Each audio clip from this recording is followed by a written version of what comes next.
பேசுறது மேடையில் இப்போ எதுக்காக துரைமுருகனை கைது செய்திருந்தார்? என்னை விட பேசிட்டானா? இப்போ நான் பாடுற எம்எல்ஏ பேர் போட்டு சண்டாளனே என்கிற வார்த்தையை அவர்கள் பயன்படுத்துகிறார்கள். அந்த வார்த்தை தாழ்த்தப்பட்ட மக்களுக்கான பல சொற்களிலே ஒன்றாக இருக்கிறது என்பதை சுட்டிக்காட்டி ஏற்கனவே தம்பி படத்திலே அந்த டயலாக் ஒன்று வச்சிருந்தாங்க என்பதற்காக கண்டனம் தெரிவித்து எழுத்தாளர் அழகிய பெரியவன் என்பவர் சீமான் அவர்களுக்கு தொலைபேசியிலே அழைத்து நீங்கள் இந்த மாதிரி தவறாக பயன்படுத்தி இருக்கிறீர்கள் என்று சொன்ன போது அதற்கு நான் வருத்தம் தெரிவிக்கிறேன், மன்னிப்பு தெரிவிக்கிறேன் என்று கடந்த காலத்தில் சொன்னவர் சீமான். அதே வார்த்தையை மறுபடியும் பேசக்கூடிய ஒரு மேடையில கீழே உட்கார்ந்து அவர் பேசும்போது நீங்கள் கீழே உட்கார்ந்து கைதட்டி கொண்டிருந்தால் என்ன அர்த்தம் அதுக்கு?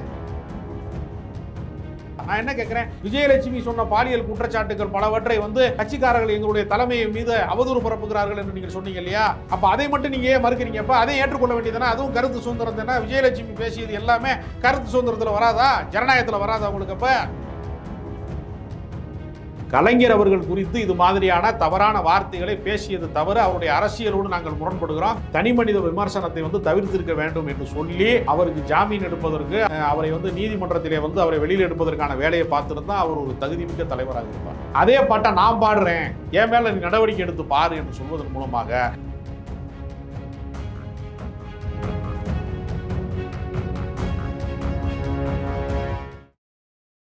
வகை தமிழ் நேயர்களுக்கு வணக்கம். நான் உங்கள் ஸ்வேதா. இன்று நம்ம நேர்காணல்ல நம்மோடு இணைந்திருக்கிறார் அரசியல் விமர்சகர் திரு ராஜகம்பீரன் அவர்கள். வணக்கம் சார்.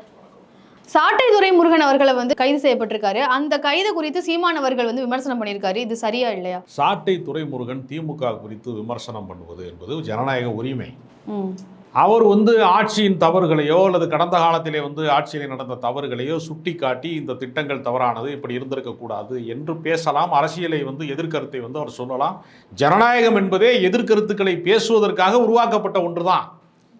ஆனால் தனி மனிதரை குறிவைத்து அவதூறு பேசுவது என்பது மறைந்த தலைவராக இருக்கக்கூடிய கலைஞர் அவர்கள் குறித்து கலைஞர் கருணாநிதியை மிக மோசமாக அவர் ஒரு கருணாகம், அவர் அவரை ஒரு சாதிய வன்மத்தோடு கூடிய வார்த்தையாக இருக்கக்கூடிய சண்டாளன் என்றெல்லாம் அவர் பேசுவது என்பது தனி மனித அவதூறாக பேசுவது என்பது கண்டிக்கத்தக்கது. அதனால் சைபர் கிரைம் வழக்கு பதிவு செய்து அவரை அவருடைய சொந்த ஊருக்கு அவர் திருநெல்வேலிக்கு போகிற போது அரெஸ்ட் பண்ணியிருக்க கைது செய்யப்பட்டிருக்கிறார். மற்றபடி இதை அவர் கோர்ட்டில் போய் ஒப்படைக்க போகிறாங்க. அவர் பேசியதற்கு அவர் ஏற்கனவே இதே போல் அவதூறாக பேசியதற்கு ஏற்கனவே ஒரு முறை கைது செய்யப்பட்டிருக்கிற போது அவர் இனிமேல் நான் இப்படியெல்லாம் பேச மாட்டேன் என்று மன்னிப்பு கடிதம் எழுதி கொடுத்துட்டு தான் வந்திருக்கிறாரு. ஏற்கனவே பல முறை நாம் தமிழர் கட்சியில் அவர் வரம்பு மீறி பேசுகிறார் என்பதற்காக வேண்டி அவர் ஏற்கனவே கட்சியிலிருந்து கூட நீக்கப்பட்டிருக்கிறார். சீமான் அவர்களுக்கு பல முறை சொல்லியிருக்கிறார், சாட்டை துரைமுருகன் வரம்பு மீறி பேசுவதற்கு நான் பொறுப்பேற்க முடியாது என்று கூட கடந்த காலங்களில் சொல்லியிருக்கிறாரு. ஆனால் கலைஞர் கருணாநிதி குறித்து மட்டும் அவதூறாக பேசுகிற போது ஜனநாயகம் கருத்துரிமை பாதிக்கப்படுகிறது, ஜனநாயகத்தில் உரிமை இல்லையா என்று ஒப்பாரி வைக்கிறார்கள். சீமான் அவர்கள் கூட இது ஒரு பாடல் தான், அவரோட பாட்டை தான் அப்படி பாடியிருக்காரு. அதுவும் முன்னாள் முதலமைச்சர் அவர்களை விமர்சனம் பண்றதுக்கு உரிமை இல்லையா, ஏன் பாடல் பாடக்கூடாதா அப்படின்னு சொல்லி சீமான் அவர்களும் அதே பாடல் திருப்பி பாடியும் காமிச்சிருக்காரு. ஸோ அதை எப்படி பார்க்குறீங்க? ஒரு கட்சியினுடைய தலைமை பொறுப்பில் இருப்பவருக்கும் தலைமை கழக பேச்சாளருக்கும் வித்தியாசம் இருக்காது. தீப்பூரி ஆறுமுகம் என்று ஒருவர் ஆபாசமான ஒரு வசவு சொற்களால் எதிர்க்கட்சி தலைவர்களை திட்டிக் கொண்டு கடந்த காலங்களிலே பேசி கொண்டிருந்தார். அப்படி சில பேச்சாளர்கள் வரிசை உண்டு. ஆனால் ஒரு நாளும் திமுகவினுடைய தலைவர் தீப்பூரி ஆறுமுகத்தினுடைய வார்த்தைகளால் பேச மாட்டார். இன்றைக்கும் சிவாஜி கிருஷ்ணமூர்த்தி என்பவர் சில ஆபாசமான பெண்கள் குறித்தெல்லாம் பேசினார் என்று கட்சியிலிருந்து நீக்கப்பட்டார். அப்படிப்பட்ட பேச்சாளர்கள் கடைநிலை பேச்சாளர்கள் உண்டு. ஆனால் ஒரு நாளும் மு.க. ஸ்டாலின் அவர்கள் சிவாஜி கிருஷ்ணமூர்த்தியினுடைய வார்த்தைகளால் ஒரு நாளும் அவர் பேச மாட்டார். தலைவருக்கென்று ஒரு கண்ணியம் இருக்க வேண்டும். ஏனால் உங்களை பார்த்து கட்சிக்கு வருகிறவர்கள், உங்களுடைய சொற்களை கேட்டு கட்சிக்கு தங்களை ஒப்படைத்துக் கொண்டவர்கள், உங்களை ரோல் மாடலாக கருதுகிறவன் நீங்களே தரக்குறைவாக பேசினால், கண்ணிய குறைவாக பேசினால் என்ன விளைவுகள் ஏற்படும் என்பதை சிந்தித்து பார்க்க வேண்டும். ஒரு உதாரணத்திற்கு குஜராத்திலே இஸ்லாமியர்கள் குறித்து அவதூறாக எந்த இடத்தில் நின்று பேசினாரோ அந்த நாடாளுமன்ற தொகுதியில் பாஜகவே தோற்றுவிட்டது. அப்போ அவதூறு பிரச்சாரம், இந்த மாதிரியான கண்ணிய குறைவான பேச்சுக்களை தலைவர்கள் பேசக்கூடாது என்பது எல்லாருக்கும் ஒரு பொதுவான. தலைவர்களை விமர்சிக்கிறதுக்கு இங்க உரிமை இல்லையா? விமர்சனம் என்பது வேறு, அவதூறு என்பது வேறு. விமர்சனம் என்பது ஆரோக்கியமானது. ஒரு பூனை தன்னுடைய குட்டியை கவ்வுவதற்கும் எலியை கவ்வுவதற்குமான வேறுபாடு இருக்கிறது. ரெண்டும் ஒரே மாதிரி கிடையாது.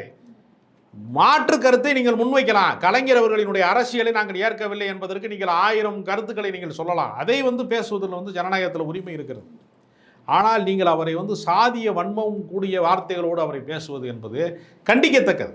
சாதிய வன்மம் கொண்ட வார்த்தைகள் நீங்க எதை சொல்றீங்க? அதாவது சண்டாளனை என்கிற வார்த்தையை அவர்கள் பயன்படுத்துகிறார்கள். அந்த வார்த்தை வந்து தாழ்த்தப்பட்ட மக்களுக்கான பல சொற்களிலே ஒன்றாக இருக்கிறது என்பதை சுட்டிக்காட்டி ஏற்கனவே தம்பி படத்திலே அந்த டயலாக் ஒன்று வச்சுருந்தாங்க என்பதற்காக கண்டனம் தெரிவித்து எழுத்தாளர் அழகிய பெரியவன் என்பவர் சீமான் அவர்களுக்கு தொலைபேசியில் அழைத்து நீங்கள் இந்த மாதிரி தவறாக பயன்படுத்தி இருக்கிறீர்கள் என்று சொன்ன போது அதற்கு நான் வருத்தம் தெரிவிக்கிறேன், மன்னிப்பு தெரிவிக்கிறேன் என்று கடந்த காலத்தில் சொன்னவர் சீமான். அதே வார்த்தையை வந்து மறுபடியும் வந்து பேசக்கூடிய ஒரு மேடையில் வந்து கீழே உட்கார்ந்து அவர் பேசும்போது நீங்கள் கீழே உட்கார்ந்து கைதட்டி கொண்டிருந்தால் என்ன அர்த்தம் அதுக்கு? இப்போ நீங்கள் அதை ஆதரிக்கிறீர்களா என்பதுதான் நம்ம கேள்வி. அப்போ நாளைக்கு சீமான் குறித்து பல பேர் வந்து கருத்துக்கள் சொல்கிறாங்களே, இப்போ உங்களை பற்றி விஜயலட்சுமி சொன்ன பல கருத்துக்களை சொன்னாங்க, அப்போ ஏன் கொந்தளிக்கிறீங்க தம்பிகள்லாம், ஏன் கொந்தளிக்கிறீங்க? விஜயலட்சுமி சொன்னது ஒன்றும் பொய் கூட கிடையாது, எல்லாமே உண்மை தான் சொன்னாங்க. அப்பொழுது மட்டும் தனி மனித விமர்சனம் செய்வதா, ஒரு தலைவரை வீழ்த்துவதா அப்படின்னு நீங்கள் கேட்குறீங்க. அது மாதிரி ஏதாவது நிரூபிக்கப்பட்ட குற்றச்சாட்டு சார்ந்த விஷயங்களை கூட இதில் பேசலை. நீங்கள் வந்து பொதுப்படையாக ஈழத்தமிழர்களுடைய படுகொலைக்கு வந்து அது சர்வதேச போர் நடந்தது. அப்பொழுது இந்திய இராணுவம் அதில் பங்கேற்றது என்பது மத்திய அரசாங்கத்தினுடைய முடிவு. ஒரு மாநில முதலமைச்சரினுடைய கட்டுப்பாட்டிலே இந்திய இராணுவம் இருக்கிறதா? முதல்ல இல்லை. இவரை குறித்து விமர்சிப்பதற்கு அந்த ஒரு கருத்தை வைத்துக்கொண்டு தொடர்ச்சியாக வந்து அவரை இன துரோகி என்று பேசுவது, அவரை பற்றி தவறாக பேசுவது, அது இல்லாமல் இந்த மாதிரியான பழி சொற்களை அவர்கள் தொடர்ந்து, அவதூறான சொற்களை அவர்கள் தொடர்ந்து பேசி வருகிறார்கள்.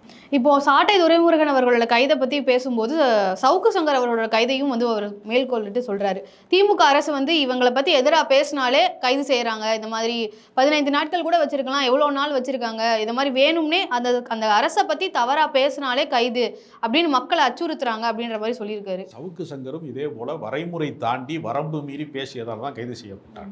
தனிப்பட்ட முறையில் காவல்துறை அதிகாரிகளை பற்றி பேசுவது, தனிப்பட்ட அந்தரங்க வாழ்க்கை குறித்து பேசுவது, ஒவ்வொருத்தருக்கும் தனிப்பட்ட அந்தரங்க வாழ்க்கை என்று ஒன்று உண்டு, அதை குறித்து நீங்கள் பொதுவெளியிலே பேசுவதன் மூலமாக ஒருவர் அதிகாரத்தில் இருப்பவரை வந்து கொச்சைப்படுத்த வேண்டும் என்று நினைப்பது என்பது ஒரு தவறான முன்னுதாரணம். அதை உங்களுக்கு நாளைக்கு செய்வார்கள் என்பதனால நீங்கள் அதை ஏற்பீர்களா? நான் என்ன கேட்கிறேன், விஜயலட்சுமி சொன்ன பாலியல் குற்றச்சாட்டுகள் பலவற்றை வந்து கட்சிக்காரர்கள் எங்களுடைய தலைமையை மீது அவதூறு பரப்புகிறார்கள் என்று நீங்கள் சொன்னீங்க இல்லையா? அப்போ அதை மட்டும் நீங்கள் ஏன் மறுக்கிறீங்க? அப்போ அதை ஏற்றுக்கொள்ள வேண்டியதானே? அதுவும் கருத்து சுதந்திரம் தானே. விஜயலட்சுமி பேசியது எல்லாமே கருத்து சுதந்திரத்தில் வராதா, ஜனநாயகத்தில் வராதா உங்களுக்கு? அப்போ அங்கே மட்டும் ஏன் பதட்டம் அடைகிறியா? அப்போ உங்களுக்கு ஒன்றா அவங்களுக்கு ஒன்றா? அப்போ உங்களுக்கு வந்தா ரத்தம், மற்றவனுக்கு வந்தா தக்காளி சட்னியான்னு கேட்குற மாதிரி உங்கள் கருத்துக்கு மட்டும் நீங்கள் அப்படி பேசி கொடுக்குறீர்களே, அது என்ன வகையான நியாயம்னு கேட்குறோம் நான்.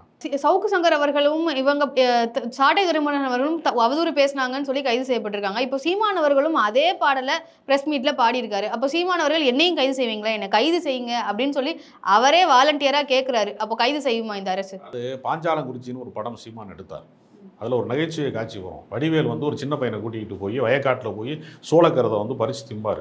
அந்த நேரம் பார்த்து அந்த வயக்காட்டுக்கு வந்து அந்த விவசாயி ஒருத்தர் வந்து வந்துடுவார், வயக்காட்டுக்கு ஓனர் வந்துடுவார். அவர் பார்த்துட்டு அந்த சின்ன பையனை ஓங்கி அடிச்சு விடுவார். ஏண்டா திருடி திங்கிறியாடா வயக்காட்டில் அப்படின்னு வந்து சோளக்கருதை திங்கிறியாடான்னு அடித்தவுடனே, என்னையை மட்டும் நீ அடிச்சல, எங்கள் அண்ணன் சிங்கத்து மேலே கையை வைடா பார்ப்போம் அப்படின்னு வடிவேலை கோர்த்து விடக்கூடாது.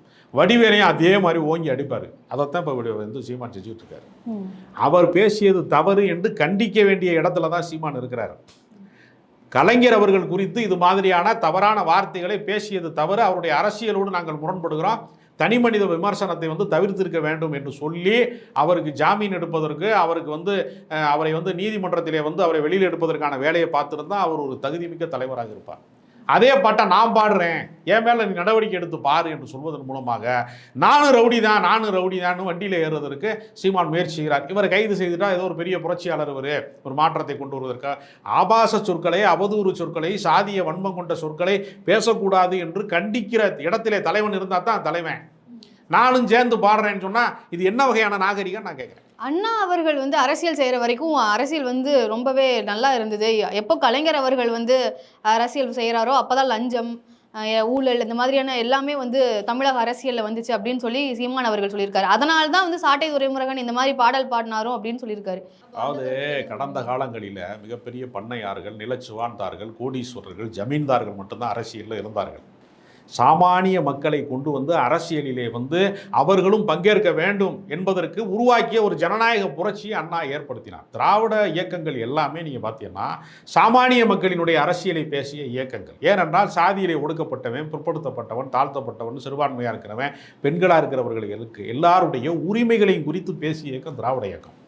அப்போ அவர்கள் பங்கேற்றதற்கு பின்புதான் அரசியல் கெட்டுவிட்டது என்று இவர்கள் சொல்லுகிறார்கள் என்றால் ஏற்கனவே இருந்த ஜமீன்தார்களிடம், ஏற்கனவே இருந்த பண்ணையார்களிடம், ஏற்கனவே இருந்த கோடீஸ்வரர்களிடமே அரசியல் நின்று நிலைத்திருக்க வேண்டும் என்று சொல்லுகிற 10ஆம் பசலித்தனமான ஒரு பேச்சு இது. இதை இவர் பேசுகிறார் என்று சொல்வதன் மூலம் நான் என்ன சொல்றேன், திராவிட இயக்கம் என்று ஒன்று இல்லை என்று சொன்னால் சீமானே வந்திருக்க முடியாது தலைவராக. இன்றைக்கு எல்லா ஊர்களிலுமே மாவட்டந்தோறும் மருத்துவக் கல்லூரி மட்டுமல்ல, 3 கிலோமீட்டருக்கு ஒரு ஆரம்ப பள்ளிக்கூடத்தில் இருந்து அரசு கல்லூரிகள் பலவற்றை உருவாக்கி, முதல் தலைமுறை பட்டதாரிகளை உருவாக்கி, அவர்களுக்கெல்லாம் கல்வி உதவித்தொகை கொடுத்து, பெண்களுக்கு சொத்துரிமை தந்து, இவ்வளவு உரிமைகளை பெற்றுத்தந்த இயக்கம் திராவிட இயக்கம். தனிப்பட்ட முறையில் அதிகாரத்திலே இருக்கிற போது சில விமர்சனங்கள் இருக்கத்தான் செய்யும். குறைகள் இல்லாத ஒரு அரசாட்சி என்பது எங்கேயுமே கிடையாது. இப்போ நாமெல்லாம் போற்றி கொண்டிருக்கக்கூடிய கர்ம வீரர் காமராஜர் அவர்கள் ஆட்சியிலே தான் இமானுவேல் சேகரன் படுகொலை செய்யப்பட்டார். அப்போ தலித்துக்களுக்கு எதிரான ஆட்சியை வந்து காமராஜர் செய்தார் என்று யாரும் சொல்ல மாட்டாங்க. அது ஒரு தனி மனித நிகழ்வு என்று தான் சொல்வார்கள். எல்லா காலகட்டத்திலேயுமே ஒரு அரசு வந்து பதவியில் இருக்கிற போது பல தவறுகள் நடக்கும், பல பிரச்சனைகள் நடக்கும். அப்போ அண்ணாவுடைய காலகட்டத்தில் தான் கீழ வெண்மணியில் வந்து கொளுத்துனாங்க, கூலி உயர்வு கேட்ட தொழிலாளர்களை கொளுத்துனாங்க. உடனே அதற்கு அண்ணா பொறுப்பேற்றுக் கொண்டாரா? இல்லை. அரசாங்கம் வந்து எந்த தவறுகளையும் கண்டிக்கிற இடத்துல இருக்கணும். எல்லா காலகட்டத்திலேயுமே பல தவறுகள் நடந்து கொண்டே தான் இருக்கிறது. அதை வந்து மீறி இந்த மக்களை பாதுகாக்கிற வேலையை தான் அரசு செய்யணுமே தவிர, அப்பொழுதெல்லாம் புனிதமாக இருந்துச்சு, அந்த காலத்தில் எல்லாமே கரெக்டாக இருந்துச்சு அப்படின்னு ரொம்ப பேர் வயசான ஆளுங்க பூமரங்கிலெல்லாம் என்ன சொல்லுவாங்கன்னா, அந்த காலத்தில் எல்லாமே சரியாக இருந்துச்சுன்னு சொல்லுவாங்க. இப்போ உதாரணத்துக்கு அந்த காலத்தில் இருக்கிற ஆளுகளுக்குலாம் உடம்பு ரொம்ப ஸ்ட்ராங்காக இருக்கும் அப்படின்னு சொல்லுவாங்க சில பேர். ஆனால் உண்மை என்ன தெரியுமா? அந்த காலத்து பாட்டிகளை கேட்டு பார்த்தா தெரியும், 6 புள்ள பிறந்துச்சுன்னா 4 புள்ள இறந்து போயிடும். இறப்பு விகிதம் இப்பொழுது குறைந்திருக்கிறது. இதையெல்லாம் கணக்கில் கொள்வதே கிடையாது. அந்த காலத்தில் வந்து என்னென்னலாம் நடந்திருக்கு, சுகாதார குறைபாடு என்னென்ன நடந்திருக்கு, என்ன மாதிரி சூழலில் வாழ்ந்தாங்க, இன்றைக்கு என்ன வாழ்க்கையை வாழ்கிறாங்க என்பதே கடந்த காலம் என்பது பொற்காலம் என்று சொல்வது எல்லா பூமரங்கிலும் சொல்கிற ஒரு பொய் தான். அது உண்மை கிடையாது. காமராஜர் காலத்தை விடவும் ஜனநாயகம் இன்றைக்கு வந்து சாமானிய மக்களுக்கு வந்து ஜனநாயகம் சாத்தியப்பட்டிருக்கிறது. சாமானியர்கள் வந்து அரசியல் பேசுகிறார்கள், அரசியலை தீர்மானிக்கிற இடத்துக்கு வருகிறார்கள். அதையெல்லாம் சேர்த்து வைத்தான் பார்க்க வேண்டாம். அதனால இவர் வந்து கலைஞர் மீதான வன்மத்தை அவர் கக்குகிறார். திமுகவை வீழ்த்துவது ஒன்றுதான் இவர்களுடைய நோக்கமே தவிர. எடப்பாடி பழனிசாமி அவர்களும் வந்து இந்த கைதுக்கு கண்டனம் தெரிவிச்சிருக்காரு. அது மட்டும் இல்லாம இன்னொரு கேள்வி இந்த மூலமா என்ன வருது அப்படின்னு பாத்தீங்கன்னா, திமுகவினர் அதிமுகவில் மறைந்த தலைவர்களை பத்தி விமர்சனம் பண்ணதே இல்லையா? ஒரு தவறுக்கு இன்னொரு தவறை உதாரணமாக காட்டுவது என்பது, நீ ஏன் வந்து செம்பு திருடுன அப்படின்னு கேட்டா, நீ ஏன் அண்டா திருடுன என்று கேட்பது அதற்கு பதில் அல்ல. நான் செம்பு திருடலைன்னு சொல்றதுதான் பதில். ஒரு தவறுக்கு இன்னொரு தவறை வந்து நீங்கள் வந்து உதாரணமாக காட்டவே கூடாது. அப்ப காட்டினா நீங்க அந்த தவறை ஏற்றுக்கொள்கிறீர்கள்னு அர்த்தம். அப்போ அங்க அந்த டைம்ல ஒரு தவறு நடந்தப்போ அதே நடவடிக்கை, இப்போ இந்த தவறு நடந்ததுக்கு என்ன நடவடிக்கை எடுக்கப்படுதோ அதே நடவடிக்கை அப்பவும் எடுக்கப்பட்டுச்சா? அன்றைய காலகட்டத்தில் ஆபாசமாக பேசுவது என்பது மேடை பேச்சில் வந்து ஒரு ஸ்டைலாக இருந்துச்சு. ஒரு காலகட்டத்தில் 80களில் 70களில் எல்லாம் இருந்துச்சு. அப்போயெல்லாம் இந்த மாதிரி பதிவு செய்கிற வசதி இல்லை. இது மாதிரி யூடியூப் கிடையாது, சமூக வலைதளங்கள் கிடையாது, சோசியல் மீடியா கிடையாது. இரவு நேர பொதுக்கூட்டங்கள் வந்து நள்ளிரவு தாண்டி நடக்கும். அப்போலாம் 12 மணிக்கெல்லாம் கூட்டம் நடந்துக்கிட்டு இருக்கோம். அப்போ அந்த கூட்டத்தில் இருப்பவர்கள் சோர்ந்து விடக்கூடாது என்பதற்காக நிறைய டைலாக்லாம் பேசுவாங்க அந்த காலகட்டத்தில். அது ஒரு நாகரிகமற்ற ஒரு காலம். இப்பொழுது நாம் நாகரிகத்திற்கு வந்திருக்கிறோம். இப்போ அதனால் பெண்கள் குறித்து தனிப்பட்ட முறையில் யார் குறித்தும் அவதூறாக பேசக்கூடாது என்கிற ஒரு நாகரிகத்தை நாம் வந்து பின்பற்ற வேண்டும். அரசியல் நாகரிகம் என்பது மாற்று கருத்தை கருத்தாக மட்டுமே உரையாட வேண்டுமே தவிர தனிமனித வக்கரங்களை கொட்டுகிற இடமாக நீங்கள் வந்து பொதுத்தளத்தையோ பொதுக்கூட்டத்தையோ வந்து பயன்படுத்தக்கூடாது என்பதான் நம்முடைய கருத்து. இன்னும் சில தகவல்களை வந்து சீமானவர்கள் சொல்லியிருக்காரு. இப்போ சமீபத்தில் சென்னையில் நடந்த ஒரு சம்பவத்துக்காக கமிஷனர் அவர்களை மாற்றி இப்போ அருண் அவர்கள் தான் கமிஷனராக இருக்காரு. ஸோ அவருக்கு வந்து சில கம்யூனிட்டிஸ் மேலே வந்து வன்மம் இருக்கு, அவருக்கு அவங்கள பார்த்தாலே வெறுப்பு அப்படின்ற மாதிரி சொல்லியிருக்காரு.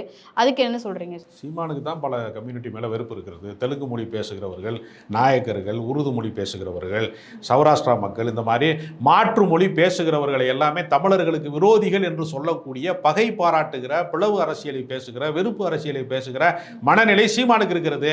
சீமான் தன்னை போலவே பிறரையும் கருதி கொள்கிறார் என்று தான் நான் நினைக்கிறேன். அப்போ குறிப்பாக இவரை சொல்றதுக்கான நோக்கம் வேற எதுவும் இல்லை. அதாவது அரசுக்கு யார் மீது நம்பிக்கை இருக்கிறதோ அவருக்கு தான் வந்து காவல்துறையிலே உயர்ந்த பொறுப்புகள் கொடுப்பார்கள். அந்த தனிநபரை வந்து நீங்கள் பொறுப்புக்கு வரக்கூடாது என்று சொல்வதற்கு இவர்களுக்கு என்ன அதிகாரம் இருக்கிறது?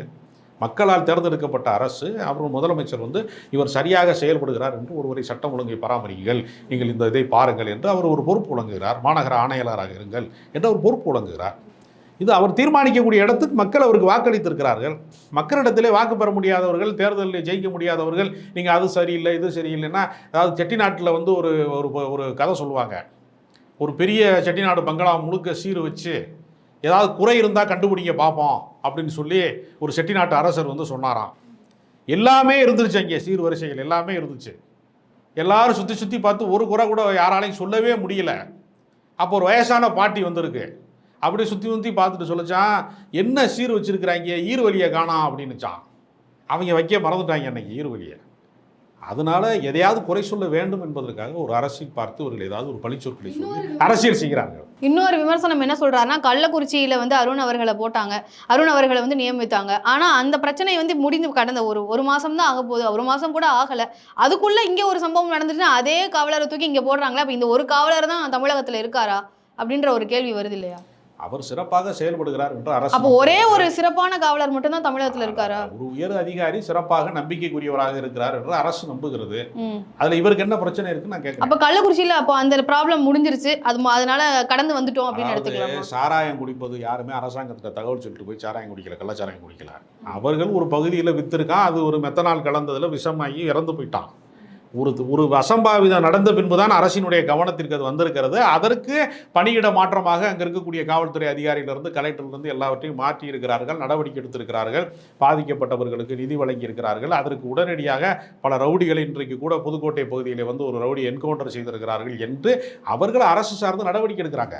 எல்லாமே வந்து ஒரே நாளில் மாறினா இது என்ன முதல்வன் படத்தில் வந்து அர்ஜுன் வந்து ஒரே நாளில் முதலமைச்சரானது மாதிரி மேஜிக் பண்ண முடியுமா? அது அரசு நடவடிக்கை என்பது படிநிலை சார்ந்தது, சட்டப்பூர்வமான நடவடிக்கை எடுப்பதை கொஞ்சம் கொஞ்சமாக தான் சரி செய்ய முடியும். இப்போ இந்த இன்சிடென்ட்டை பார்க்குறப்ப கள்ளக்குறிச்சியிலேருந்து அடுத்தது சென்னையில் அப்படின்னு இன்சிடென்ட்ஸ் அப்படி அவர் அங்கேருந்து இங்கே மாற்றுறது, இந்த மாதிரியான நிகழ்வுகளை பார்க்குறப்போ எப்படி தெரியுதுன்னா, அரசுக்கு மாற்று கருத்தா இன்னொரு கருத்து என்ன தோணுதுன்னா, அரசுக்கு யார் சாதகமாக வேலை செய்கிறாங்களோ அவங்கள இந்த மாதிரியாக பயன்படுத்தி கொள்கிறாங்க அப்படி எடுத்துக்கலாமா? அரசுக்கு நம்பிக்கைக்குரியவர்களை தான் கலெக்டராக நியமிப்பாங்க, அதிகாரிகள் நியமிப்பாங்க. இது எப்போவுமே உள்ள நடைமுறை தான். இதனும் புதுசாக ஏதோ ஒன்று கண்டுபிடிச்சது மாதிரி, ஒரு அதிசயத்தை கண்டுபிடிச்சது மாதிரி பேசுகிறாங்க.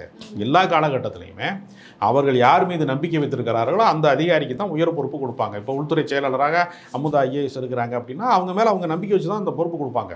இது எப்பொழுதுமே காலங்காலமாக உள்ளது. இப்போ சாட்டை துரைமுருகனை ஏன் கட்சியில் வச்சிருக்கீங்க, என்ன ஏன் கட்சியில் வைக்கலன்னு ஒருத்தர் கேட்டால் என்ன சொல்ல முடியும்? அவருக்கு நம்பிக்கைக்குரியவர் தான் அவர் கட்சியில் வச்சிருப்பாரு. அது மாதிரி தான் இதுவும். எண்ணூர் துறைமுகத்தில் வந்து அதானி அவர்கள் ஒரு மதில் சுவர் ஒன்று எழுப்பியிருக்காரு, அந்த துறைமுகத்தை நான் வந்து அதை இடிச்சிருவேன் அப்படின்ற மாதிரி பேசியிருக்காரு. அதற்காக 2 மாநில முதலமைச்சர்களே அவர்கள் முதலமைச்சராக இருக்கிற போதே மத்திய அரசாங்கம் கைது செய்து அரவிந்த் கெஜ்ரிவாலை சிறையில் வச்சிருக்கிறாங்க. ஹேமந்த் சோரன்கிறவரை வந்து சிறையில் வச்சு பார்த்தா அவர் ஜாமீனில் வந்திருக்கிறாரு. ஒரு முதலமைச்சருக்கு என்ன அதிகாரம் இருக்கிறது என்பது கூட சீமானுக்கு தெரியவில்லை என்பதை தான் இது காட்டுகிறது. அதனால் அவருடைய அதிகார எல்லை என்ன? அவர் என்ன சொல்வார்னா, திடீர்னு வந்து நான் வந்து நெய்தல் படையை நடத்துவேன், கப்பற்படையில் வந்து நெய்தல் படையை நான் நடத்துவேன் தனியா அப்படிங்கிறாரு. ராணுவம் யாருடைய கட்டுப்பாட்டில் இருக்குது? கப்பற்படை யாருடைய கட்டுப்பாட்டில் இருக்குது? மத்திய அரசாங்கத்தினுடைய கட்டுப்பாட்டில் இருக்குது. நீட்டே வந்து அவன் தான் நடத்துகிறேன், நம்ம நடத்த முடியல, மாநில அரசாங்கம் நடத்த முடியல, எல்லா அதிகாரத்தையும் மத்திய அரசாங்கம் குவித்து வைத்து கொண்டு எல்லா வேலையும் செஞ்சுக்கிட்டு இருக்காங்க. அதை கண்டிப்பதற்கு துப்புள்ள மாநில அரசுக்கு போதிய அதிகாரமே இல்லைன்னு நம்ம பேசிக்கிட்டு இருக்கும்போது இவர் வாட்டுக்கு நான் நெய்தல் படம் நடத்துவேன், நான் மீனவர்களுக்கு துப்பாக்கி வழங்குவேன், நான் நினச்சேன்னா வந்து சோகத்தை இடிச்சிருவேன், நான் போனால் அதானியை காலி பண்ணிடுவேன் என்று ஒரு தெலுங்கு பட ஹீரோ போல சீமான் பேசி கொண்டிருக்கிறார். பிராக்டிக்கலாக ஒரு அரசியல் சாசனத்துக்கு உட்பட்டு, சட்டத்துக்கு உட்பட்டு எதை செய்ய முடியும் எதை செய்ய முடியாது என்கிற அடிப்படை விஷயமே அவருக்கு தெரியவில்லை. தமிழ்நாட்டுக்கு முதலமைச்சரான எல்லாமே செஞ்சிடலான்னு ஒரு நம்புறாரு. அதுக்கு தான் நான் உதாரணம் சொன்னேன். அரவிந்த் கெஜ்ரிவாலையும் ஹேமந்த் சோரனை கொண்டு அவன் ஜெயிலில் வச்சுக்கிட்டு இருக்கான் முதலமைச்சராக பதவி வைக்கிற காலத்திலேன்னா எந்த அளவிற்கு இவர்கள் வந்து அதிகாரமற்றவர்களாக இருக்கிறார்கள், அதிகாரத்தை வந்து எப்படி மத்திய அரசாங்கம் குவித்து வைத்திருக்கிறது என்கிற வித்தியாசத்தை கூட அவருக்கு தெரியவில்லை. அதனால் சீமான் அவர்கள் கொஞ்சம் அரசியல் சார்ந்து மாநில சுயாட்சினா என்ன, அரசியல் சாசனம்னா என்ன சட்டத்திட்டங்கள் இருக்கிறது, புதிய குற்றவியல் சட்டங்கள்லாம் வந்து இதையெல்லாம் படித்து தெரிந்து கொள்வது நல்லது. ஓகே சார், இன்றைய அரசியல் சூழலை பற்றி பல தகவல்களை கொடுத்தீங்க, ரொம்ப நன்றி.